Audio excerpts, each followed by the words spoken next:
Welcome. My name is George Mann, and I'm the writer of Newbury and Hobbs, Witchwood, and Star Wars The High Republic. This is Kevin Shinnick, writer of Star Wars Force Collector.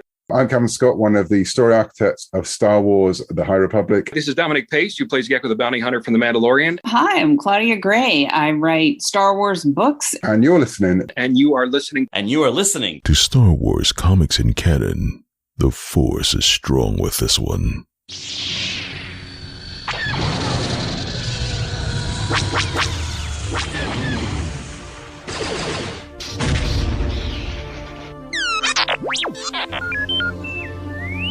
Hello there and welcome to Star Wars Comics in Canon, your guide to the wider Star Wars canon through the comic book lens. And to take you on this journey, I'm your host, Mike Burton.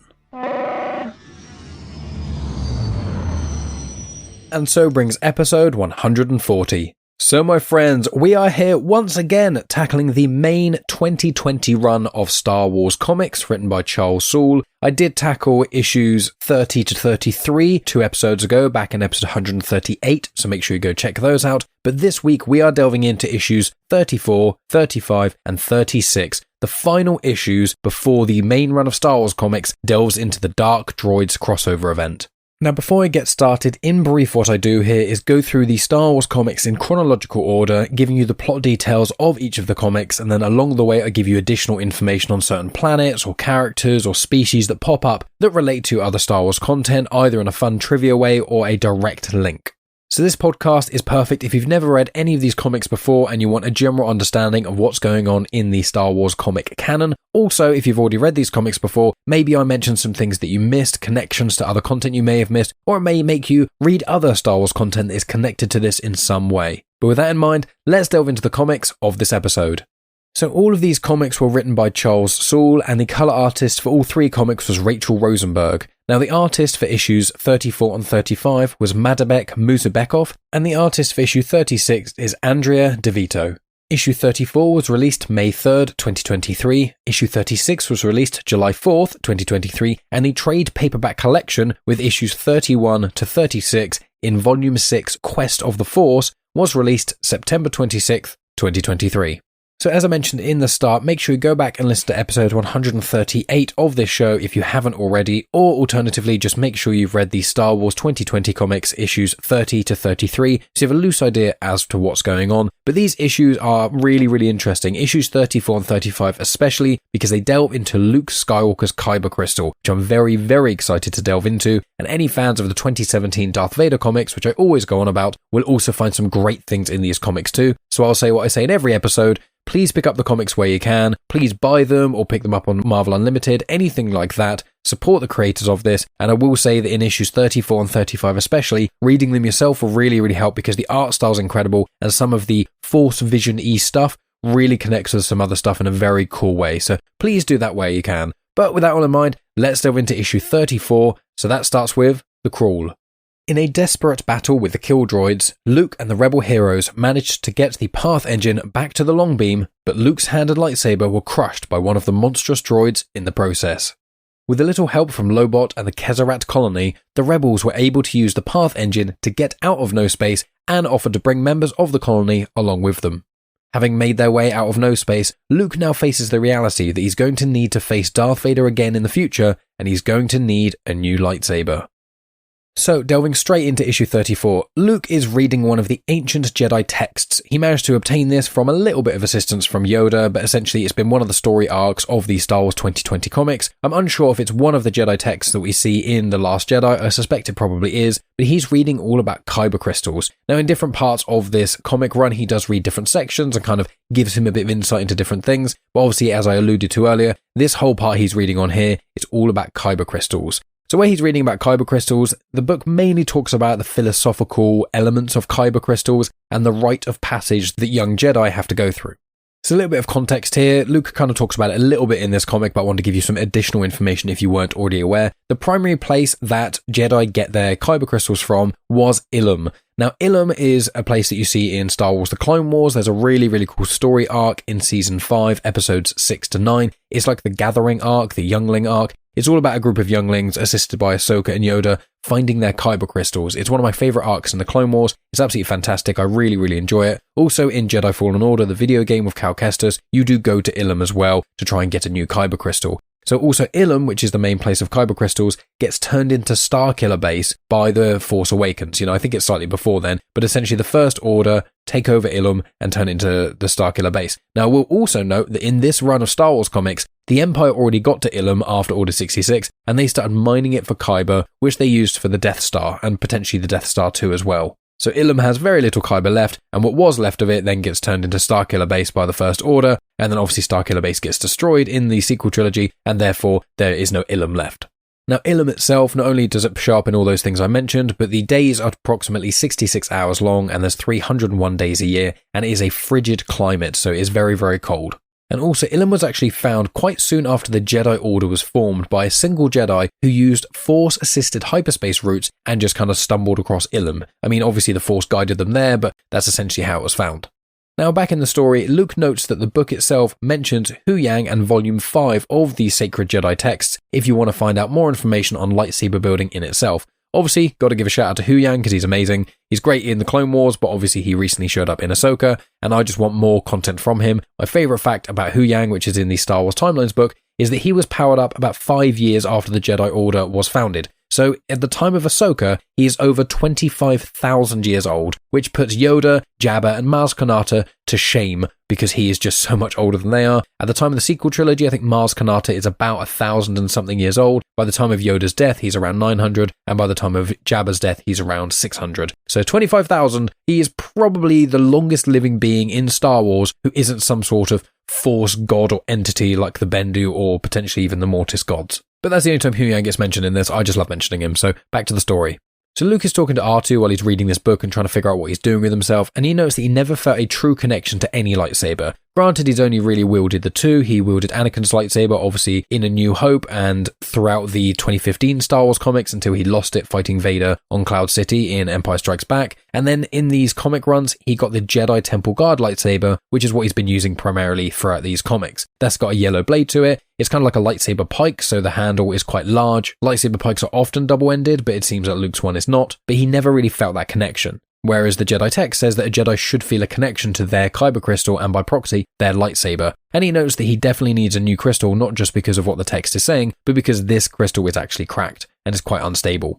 So while he's sat in the room kind of talking to R2-D2, Leia enters, and she notes that he seems a little bit off. He notes, well, yeah, I keep getting knocked down, I keep thinking that I've figured out these things to do with being a Jedi, and this and that, but then my lightsaber breaks, and then we've got these Force pulses going on, so my Force sensitivity is wavering, and then suddenly it's really strong. It's just a little bit much to deal with everything else that's going on with the Galactic Civil War. He doesn't use those exact terms, a Galactic Civil War. I'm not actually sure if the term Galactic Civil War is actually used by characters in universe very much, but out of universe, that's the time period described in the original trilogy. It's kind of post Rogue One is when the Galactic Civil War seemingly kind of started. It was when the Rebels formally were against the Empire. Or it might have been during Star Wars Rebels when Mothma gives out that big speech. I'm not really sure. I think during Andor Series 2, it's probably going to get delved into a bit more. But Luke then notes to Leia that he needs to get another lightsaber, if only for fighting Vader. There's other uses for it, but he needs to be able to confront Vader at some point. Leia has her reservations about what Luke is saying, obviously leaving the rebellion again. Obviously when he does that, he can't then help being a great pilot and etc. But he really needs to do this, so he does head off. So he heads off to the planet Christophsis.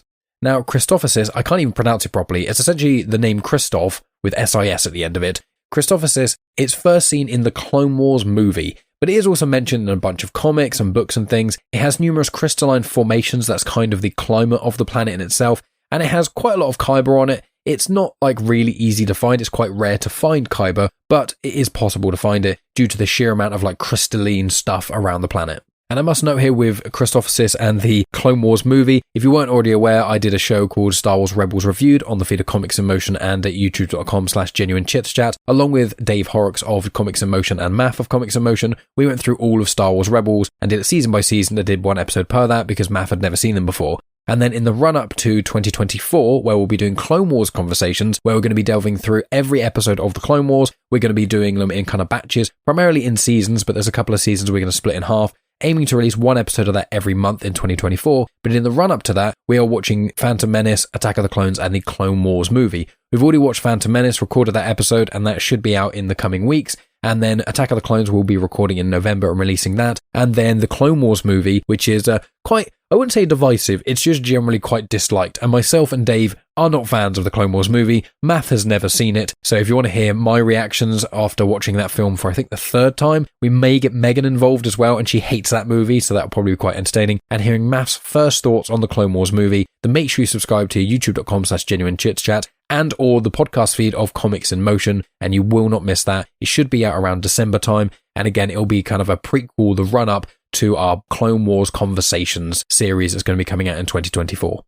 But back to this story. So Luke and R2 then land the X-Wing away from the main city that they're heading to in Christophsis. So Luke knows there are several crystal prospectors there, so he's going to hopefully just kind of talk to one and figure out where to get Kyber from. So he and R2 head off across this crystalline landscape towards where the Kyber trade area should be. Now I must note here that Kyber trade is very, very strictly illegal because the Empire made anything to do with the Jedi completely illegal, even studying it a lot of the time. But Lando told Luke about a black market which sells it, and this area they're going to is one of those possible places.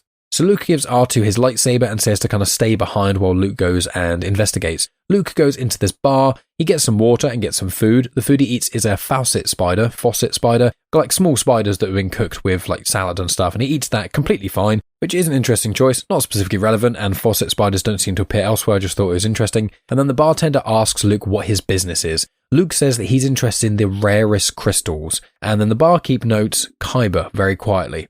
And then before anything else can be said, the barkeep is then shot in the chest by a blaster. Luke turns around and then sees 4 other bar patrons shot also by blasters, and then a green-haired woman called Greta is standing there with a smoking blaster and confronts Luke and says his full name, Luke Skywalker. She then drops her blasters and says that she saved his life. And then he's like obviously confused as to what is going on, and obviously he's mad at her because she killed several people in seemingly cold blood. She notes that these people are actually bounty hunters, and what they do is they have this black market scheme where anyone who's trying to look for Kyber crystals then gets sold to the Empire, and then the rest of these bounty hunters can use that money to keep on getting drunk in this bar. He walks away from her, and he's mad because, again, she killed people and he doesn't think that it was worth it and doesn't like fully trust her. He says, the only thing I know about you is you're a killer. So she decides to tell him a little bit about herself. Now, I'm going to give you information of what she gives to Luke, but also a little bit of extra information on her. So she is called Greta, as I said, she has green hair, and she is a human woman. Now, she is born on Jeddah, and she's part of the Fallanassi, which I'll get into in a moment. So she's born on Jeddah, but the Empire destroyed her entire family when she was off-world, obviously the events of Rogue One.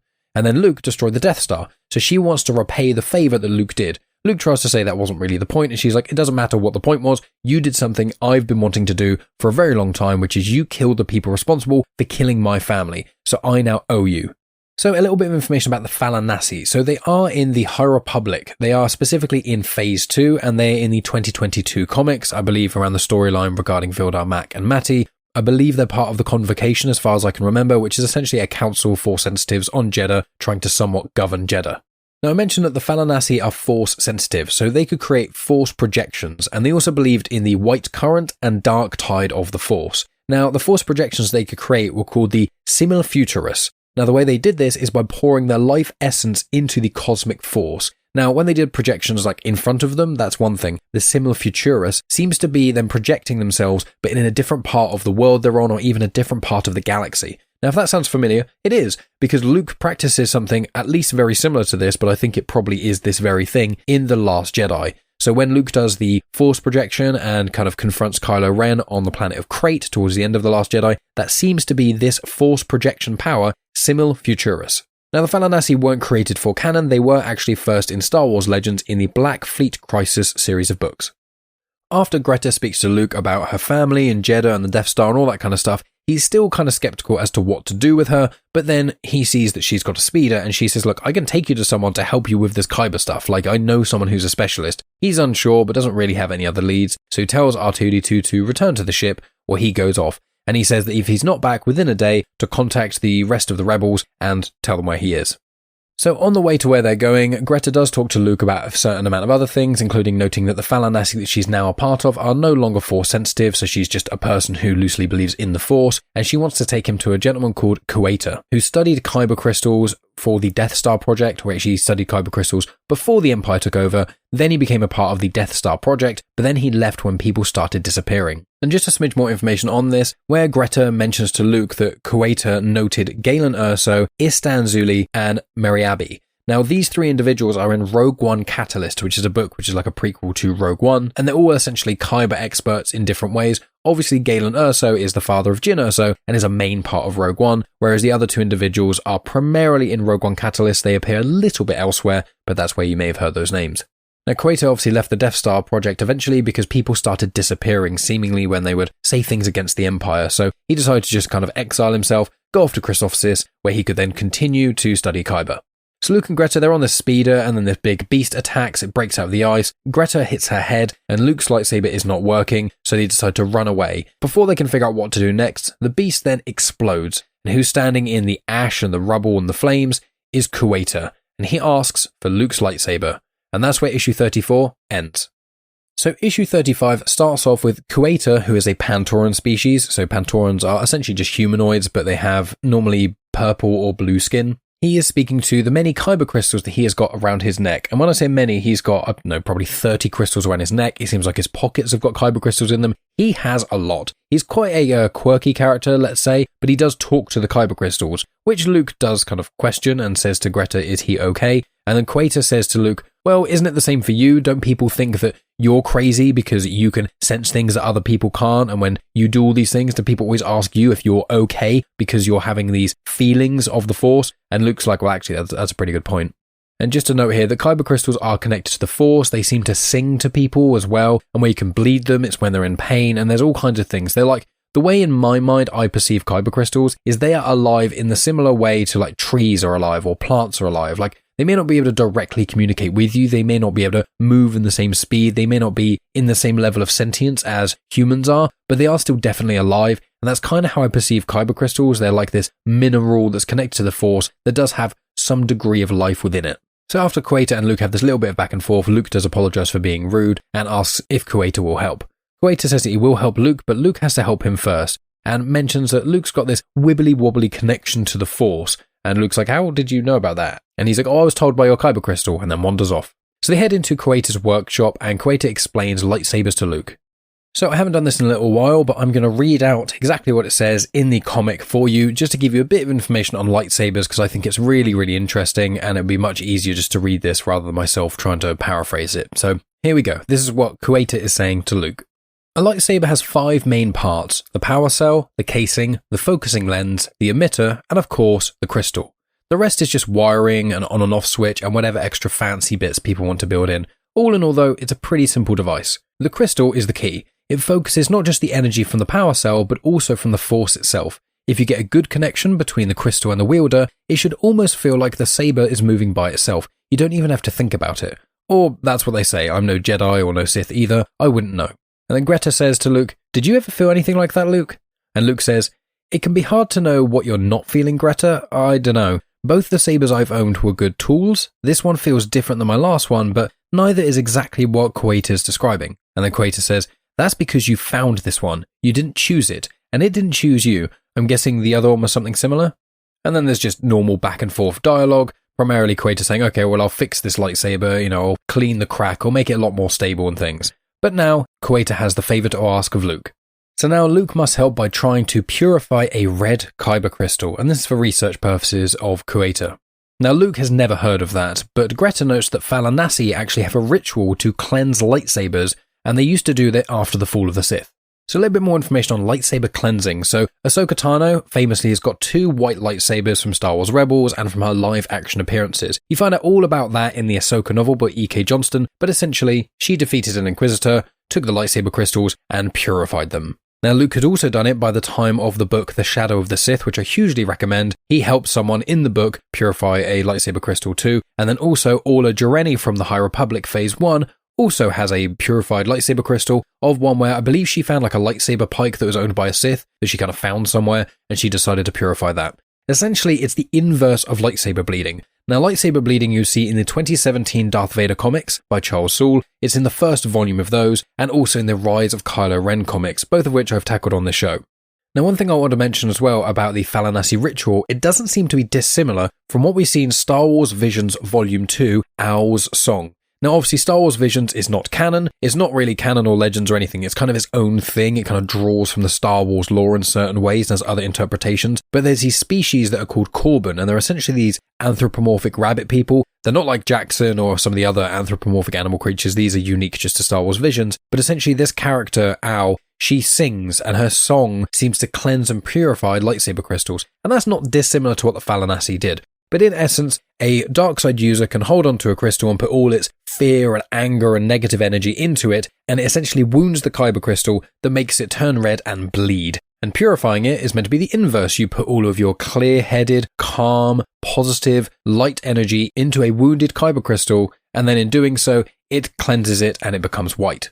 There's some concepts I really, really enjoy about the canon. It's one of my favourite elements of canon, at least from a lightsaber and Kyber crystals perspective. There's a little bit of questioning I have of why the Sith would do that to their lightsaber crystals, if it, especially like in between the end of the Sith Wars and the Order 66, like why would Sith turn their lightsabers red intentionally? Who knows, maybe the generation of Sith after Darth Bane didn't do that and they stayed hidden. I assume the answer will be, well, so they have a connection with their lightsabers better, but, you know, I'm sure the Acolyte and other shows or content may explain it a bit more, but that's my only kind of asterisk at the moment when it comes to lightsaber bleeding. But aside from that, I love the concepts and I love how Charles Soule has shown it in the comics.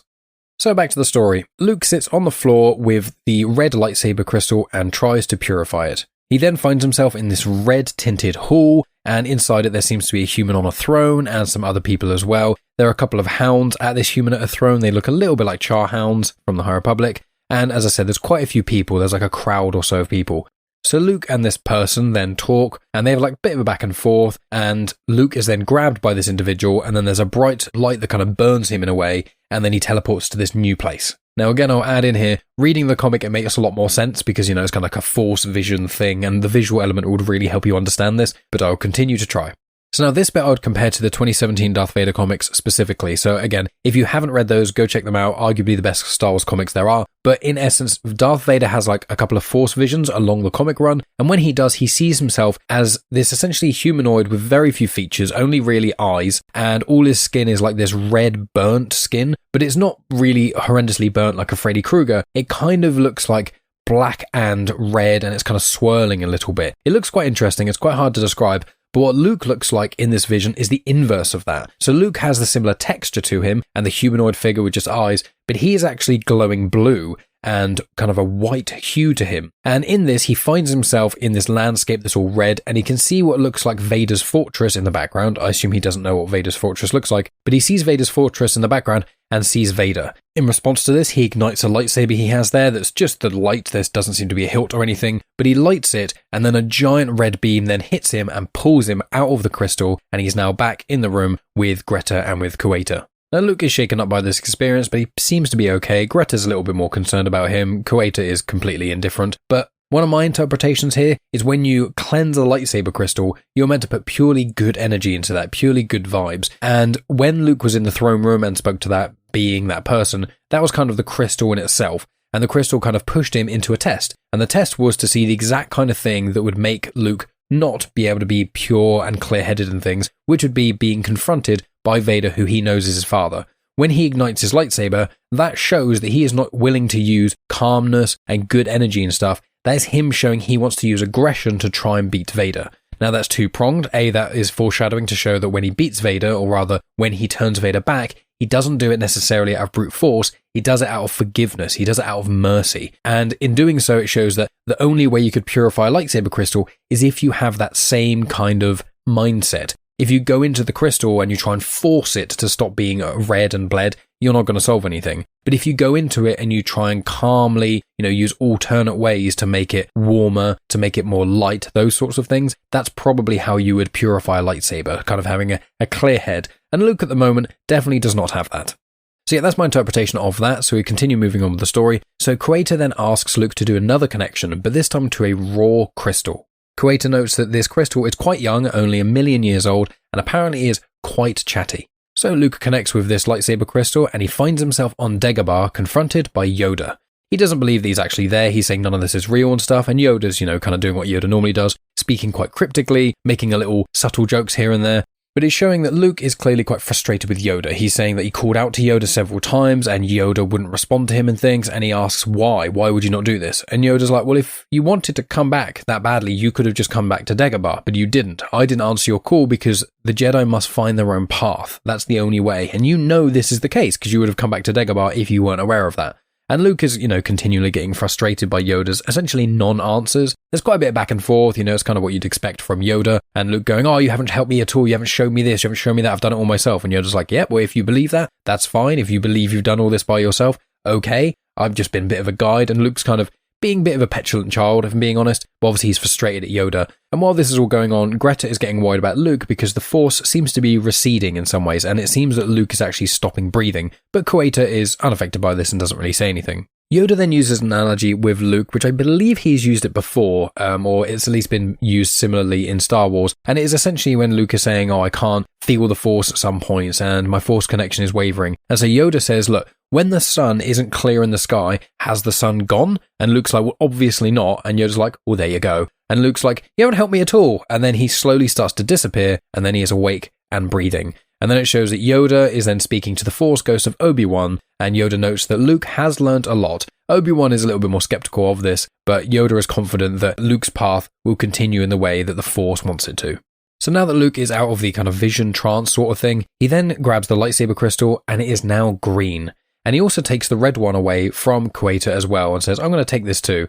And essentially, the rest of the comic is him kind of wrapping up, saying goodbye to Greta, those sort of things. Greta's going to go off and do her own stuff, but he is now just there with two lightsaber crystals, the green one that he kind of made in some ways, and the red one that he failed to purify, and he is left to think about those and ponder on them. And that is where issue 35 ends.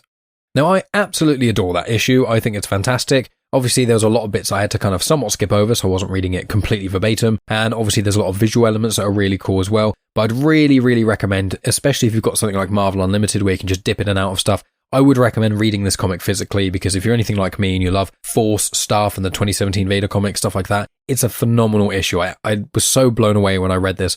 I loved it. And now we move on to something that's a bit of a change. This is issue 36. So this is the finale of this kind of volume, as in the trade paperback collection, Quest of the Force. It's the finale of that. It finishes off this and episode 138, the kind of in-between issues of the Star Wars comics prior to the Dark Droids crossover event. And this is like its own individual issue, and it focuses around Lando primarily, and it has nothing to do with Luke. And as of reading the comics right now, I still don't think we know what's happened to Luke since he's been pondering on the green and red lightsaber crystals, but that is the story I'm incredibly intrigued by. But alas, let's delve into issue 36. And I will be reading the crawl on this one, because obviously it's quite a separate story to the previous two. So, here we go. After being hunted almost to extinction by the evil Galactic Empire, the Rebel Alliance finally has an opportunity to strike back. General Leia Organa, with the help of Luke Skywalker, has discovered a key weakness in the Empire's defenses that could allow for a single, desperate mission. Success could rally the galaxy to the cause of the Alliance, but failure would mean disaster. So issue 36 starts off with Leia talking to a group of ace rebel pilots for a mission to attack something on Coruscant to further shake up Palpatine and Darth Vader, while they're also experiencing some Force ripples due to the Pharmatic Age, as shown in Hidden Empire number 5. So the plan is for the group of ace pilots to get into Coruscant, do what they need to do, and then get out straight away. Now the group of ace pilots are ones that have been noted that are not on other missions at the moment, so obviously there's quite a few of them floating around. They've got other stuff going on, because when I think of the Rebels ace pilots, none of these individuals spring to mind. And then it shows later on, we've got someone who is flying an algae fertilizer ship. So it's just a ship that's full of algae fertilizer, unsurprisingly. It goes through an Imperial blockade, it's then inspected, and then when the Imperial officers get on board, their inspection is quite quick, because due to the smell of everything, they don't really spend very much time there. So they do pass this ship, and then the ship flies on, and then once somewhat out of sight, it allows a couple of ships out near a checkpoint. The ships it lets out are 3 A-Wings and one very familiar Corellian freighter called the Millennium Falcon. So Lando and Chewie are flying the Millennium Falcon, and Freighter Smith is flying one of the X-Wings. Freighter is a Twi'lek, and she's appeared in Star Wars 10, 11, 12, 15 and 21 of this run. Freighter is surprised that Lando volunteered for the mission, but they have a little bit of back and forth, and Lando's like, well, this Empire affects everyone and the whole universe, and I like being in the universe, and it's like, okay, that's fine, no worries, Lando. So as these comics are progressing, it is really showing Lando making that change from self-entitled smuggler looking out for himself to someone thinking of a wider galaxy, at least for the time being. So as the 4 ships get nearer to the orbital defences of Coruscant, the Imperials activate some platforms and scramble half of their TIE fighters. So the TIE fighters start to go towards the ships zoom in towards Coruscant and things, and they do lose 1 pilot. And then they reach their target, and it is a statue of Palpatine. But the statue has 2 large laser cannons on either side of it, which our rebels weren't aware of. The cannons then fire out and destroy one of the A-Wings and damage the other one. The A-Wing that gets destroyed is unfortunately Freighter Smith's, so she is seemingly killed, and then the other A-Wing is flown by none other than 9 Numb. So 9 Numb is a Celestin. He was first in Return of the Jedi, and he was the co-pilot with Lando on the Death Star 2 run in the Millennium Falcon. Now, he first appeared in the canon, chronologically speaking, in the Princess Leia miniseries, so I tackled those comics in episode 14 of Star Wars Comics in Canon, so right back near the start. Essentially, 9 Numb was friends with Yvonne Verlaine, who is one of Leia's friends, and was helping relocate Alderaanian refugees after Alderaan got blown up. And unfortunately, 9 Numb does die in The Rise of Skywalker. So knowing that, and knowing obviously that he appears in Return of the Jedi, which is set after these comics, you know he's going to survive somehow. So 9 Numb's ship is damaged, but Lando decides to try and save him by flying the Millennium Falcon down as his ship is plummeting, and he gets 9 Numb to essentially jump out of his ship, and Chewie is there at the top port of the Falcon, and with his arms outstretched, ready to catch him. So Chewie does manage to catch 9 Numb, but they bonk heads, and it seems to really hurt Chewie, because I think Chewie took the majority of the weight from 9, falling towards him, and so Chewie needs essentially to rest. He can't co-pilot the ship at the moment. So 9 Numb becomes the co-pilot. It's hard saying 9 Numb over and over again in succession, so apologies if it sounds a bit odd. Now, 9 has not flown a YT Corellian freighter before, but he will try his best to be a co-pilot. Lando notes that Akbar's plan is to fly into the depths of Coruscant, lose the fighters, and then fly out of the planet on the other side. So they fly down many, many levels through 5,127 to 1313 to 201 to 128, avoiding TIE fighters the whole time, and they manage to destroy a lot of the TIE fighters just by flying through difficult terrain, and then they fly past this big monster that destroys the last TIE fighter, and then they aim to get like a straight run out of the planet, and they manage to gun it out of there. Now, I mentioned level 1313 because it's actually a level that was first in the Clone Wars. It was in Series 2, Series 5, and Series 7. It's also in the Dark Disciple book, which is featuring Asajj Ventress and Quinlan Vos. It's really cool. It's also in the Bad Batch, and it's also mentioned in other pieces of Star Wars content as well. I also wanted to mention with Coruscant, the way the leveling system works, and I only found this out recently, so apologies if I hadn't said this in prior episodes, but the Coruscant levels don't start at the top being 1 and the bottom being whatever thousand. It's actually the inverse, because it started off on planet side, and then they built and built and built. So the deepest level of the planet would in theory be level 1.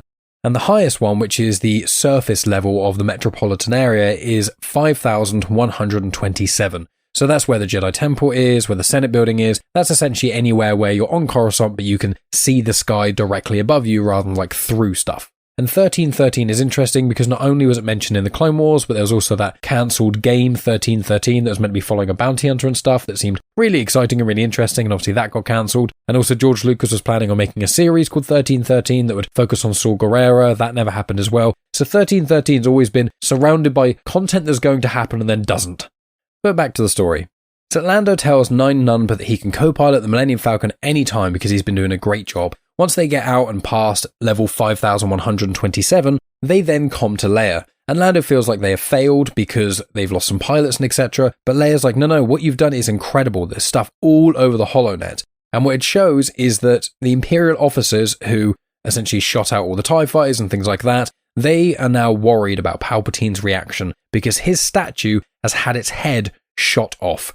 And obviously the fact that a group of rebels managed to attack Coruscant and destroy a statue of the Emperor and get out is really bad for the Imperial propaganda machine, and is very good for the rebels because a lot of cameras caught it, and it's kind of harking back to something which Leia does mention back several issues ago, where the rebellion attacked an Imperial parade after the Empire had proclaimed that the rebellion had been all but destroyed in Hoth.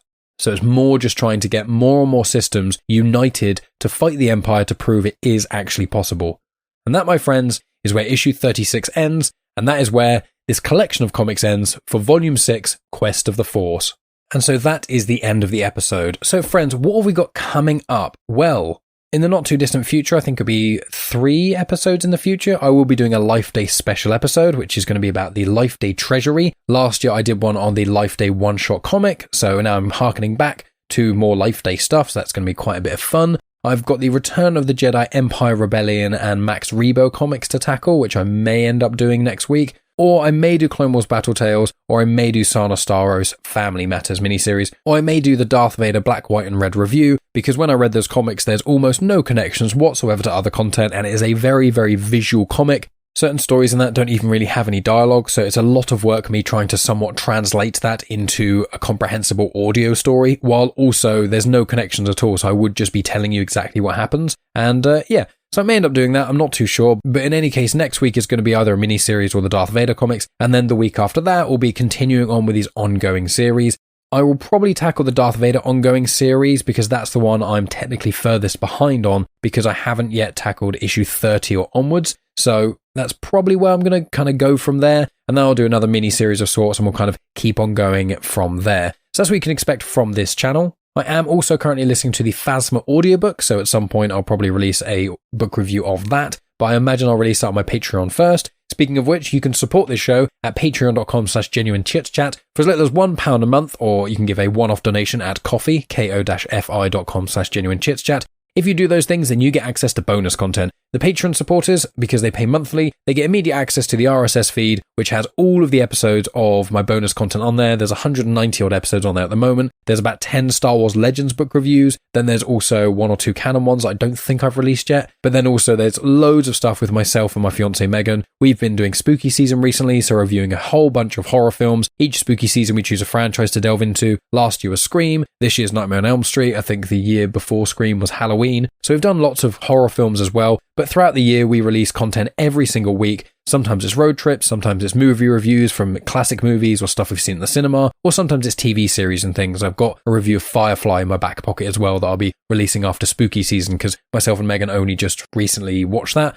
And then we'll be watching Serenity as well. And then over on Coffee, if you donate, if you give £1, I'll give you 2 episodes. If you donate more money than that, then you will get more episodes the more you donate. So please consider doing that if you do enjoy the show. If you are listening on YouTube, please like, subscribe, and check out the other playlists and things. I've done interviews with Star Wars authors, and I've got more to come. And I've done lots of other non-Star Wars related content as well. You can check out all of that stuff on my YouTube channel, so youtube.com/genuine chit-chat. That's every podcast that I have done for Genuine Chit-Chat, which is essentially his interview show that I've been doing for over 6 years now, or every single episode of Star Wars Comics in Canon.